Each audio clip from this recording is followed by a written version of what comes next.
Hey guys, welcome to eMaths. Today we are going to compare the total number of possible Weiqi bulk position and the total number of atoms in the universe. Which one do you think is greater? For your information, Weiqi is a type of board game where players take turn to put the stone onto the board. It's either be black or white. And for a standard Weiqi board, we have a 19 × 19 grid lines.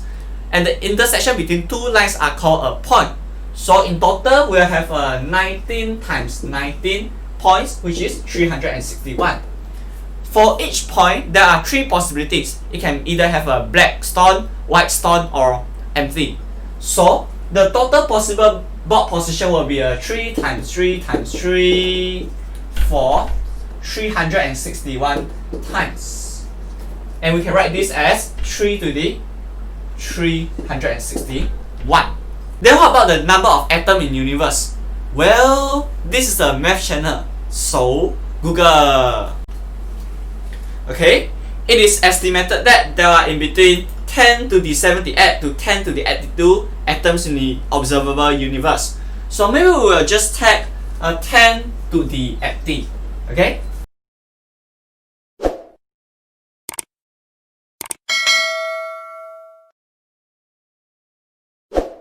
First of all, as you can see, two of them have different bases, so we cannot straight away compare like this. Then, the easiest way to compare two numbers are to subtract them. So, we know that if A is greater than B, then when we take A minus B, it will be a positive number, which is greater than 0. So, we just have to take 3 to the 361 minus the 10 to the 80. Right? Okay, use calculator. 3 to the 361 then minus 10 to the 80 is equals to math error. Okay, the number is too big, so we cannot use calculator. Okay, if we cannot use subtract, then what can we use? Well, the next way is if A is greater than B, then when we take A divided by B, it will be greater than. For example, if we have a 9 divided by 3 is equals to 3, and 3 is greater than 1. So 9 is greater than 3. Correct, right? Then what about 2 over 4? 2 over 4 is equals to 0.5, and 0.5 is smaller than 1. So 2 is smaller than 4. No problem. We just have to take maybe 3 to the 361 divided by 10 to the 80. Then calculator again. Okay. 3 to the 361 divided by 10 to the 80 equals to, still math error. This number here is too big, so your calculator, you can throw it away. The problem is, these two numbers are raised to a very big power. Power are exponent, and the best friend of exponent is logarithm. We'll use logarithm this time. Okay, just a quick revision on logarithm. When we have a raised to the x power equals to y, it means a times a times a for x times, then you will get a y. This is only true if and only if log base a of y is equals to x. So this is the definition of logarithm. There are some basic properties of logarithm. Number 1, log base a of a is equals to 1 because a raised to 1 is equals to a itself. And number 2, log base a of 1 is equals to 0 because a raised to 0 is equals to 1. Then now we'll revise the rules of logarithm. The first one is product rule, and same thing, I will start with exponent. When we have the a raised to the x power times a raised to the y power is equals to a times a times a for x times, then you continue to multiply by a times a times a for y times. So in total, a multiplied by itself for x plus y times. We can write this as a raised to the x plus y power. Then what about logarithm? Well, we will try to let this m equals to a raised to the x power and n equals to a raised to the y power. So when we convert back to logarithm form, we have a log base a of m equals to x and log base a of n equals to y. Then we start this n and m into this equation. Okay, I'll write it here. We'll have m times n equals to a raised to x plus y. Change this to logarithm form. We'll have a log base a of mn equals to x plus y. Okay, so log base a of mn equals to, what is x? X is log a n. What is y? Log base a of n. And this is the product rule of logarithm. Okay, number 2, if we have a raised to the x power divided by a raised to the y power equals to a times a for x times the whole thing divided by a times a for y times. And as you can see, a and a cancel. So at the end, a will only multiply by itself for x minus y times. Same thing, we'll let n be a to the x and n be a to the y.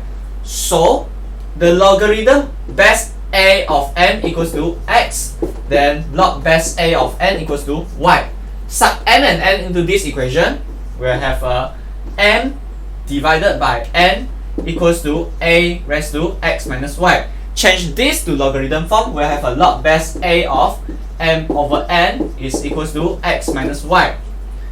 Log base a of m over n equals to, what is x? X is log base a of m. What is y? Is log base a of n.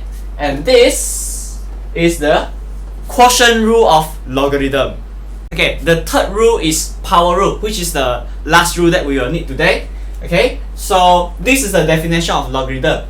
When we raise both sides to the n power, like m to the n equals to a to the x, the whole thing we raise to the n power. What does this mean? It means when we have a times a for x times the whole thing, you bracket it, then multiply by a times a for x times again, then you multiply by the whole bracket again and again until we multiply by a times a for x times. Okay, we repeat this for n times. So total we'll have a multiplied by itself for x times n times. So we'll write this as a raised to the x times n. Okay, then we'll convert this to logarithm form. Use a as the base. Okay, so log base a of n to the n is equals to x times n. We let this be equation 1, let this be equation 2. To get rid of this x, we'll sub equation 1 into equation 2.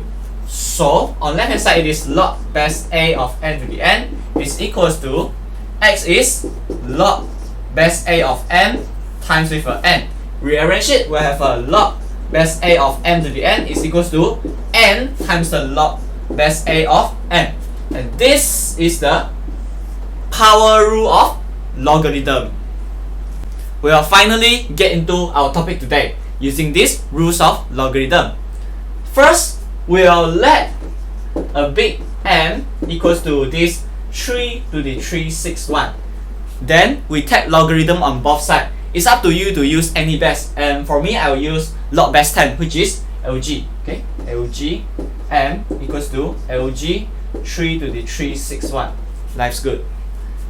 Then we can use the third rule to move this power in front. So we'll have a LG big M equals to 361 times LG 3.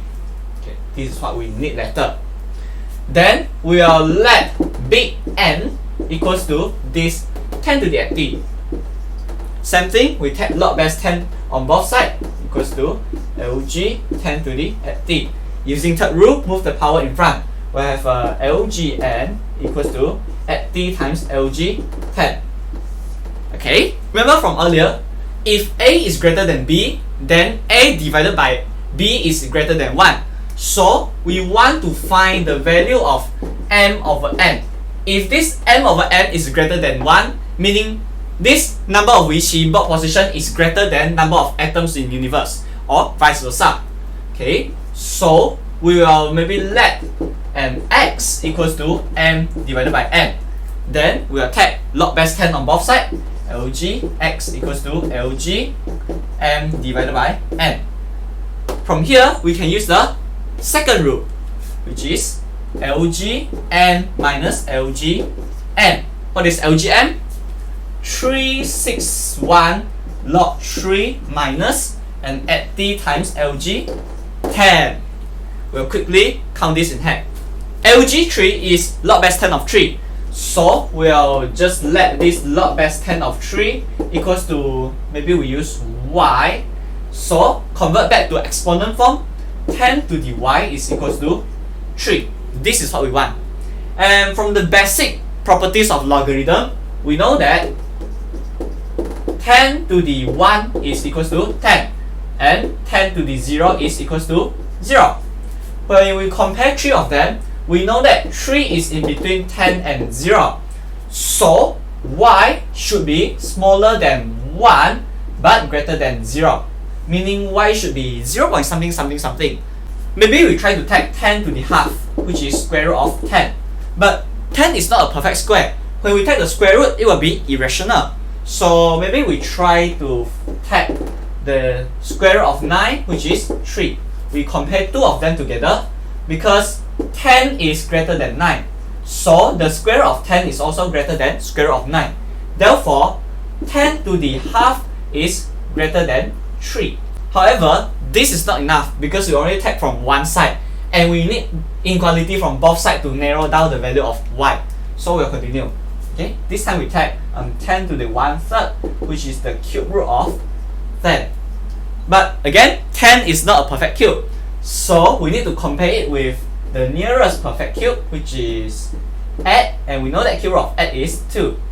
Compare two of them. Okay, cube root of 8 should be smaller than cube root of 10. So 2 is smaller than 10 to the 1/3. But we already know that 10 to the half is greater than 3. So this is definitely greater than 2. We need to take the next perfect cube. Okay, the next perfect cube is 27. And the cube root of 8 is 3. We can compare it now. Okay, 27 is greater than 10. So the cube root of 8 will be somewhere here. And 3 should be greater than 10 to the 1/3.